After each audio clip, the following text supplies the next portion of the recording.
இருக்கிறவர் திரும்ப வணைய வேணுமா? பாஸ்டர், ஒரு 10 வருஷத்துக்கு முன்னாடி என்ன கேட்டிங்கன்னா, நான் என் சுபாவத்தில் அப்படி நல்லா இருந்தேன் பாஸ்டர். நான் கோவப்படவே மாட்டேன், நான் அவ்வளோ நல்லவனாக இருந்தேன், எந்த கெட்ட பழக்கமும் எனக்கு இல்லை. ஆனால் இப்போ எனக்குள்ள நிறைய குழப்பங்கள், சுபாவத்தில் மாற்றம் வந்திருக்குது, எனக்குள்ள நிறையா ரிப்பேர் இருக்குது, நான் இப்போ நிறையா கோவப்படுறேன், நிறையா தேவையில்லாதவைகளை செய்கிறேன். நான் என்ன செய்ய? ஒன்றும் செய்ய வேண்டாம், ஆவியான இடத்துல வந்துருங்க. உங்கள் குறைவெல்லாம் ரிப்பேர் ஆக்கி உங்களை மறுபடியும் பழைய பாத்திரமாக, நல்ல ஆசீர்வாதமான மனுஷியா உங்களை உருவாக்கி உங்களை மகிமைப்படுத்துவதற்கு அவர் வல்லவராக இருக்கிறார். அல்லேலூயா. இப்போ ஒரு அழுக்கோடு நம்ம என்ன செய்ய முடியாது?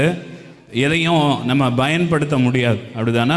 ஒரு அழுக்கு இருக்குது சரீரத்தில், அல்லது ஒரு ட்ரெஸ்ஸு அழுக்காக இருக்குது, ஒரு பாத்திரம் அழுக்காக இருக்குது, ஒரு வீடு அழுக்காக இருக்குது, அங்கே போய் நம்மால்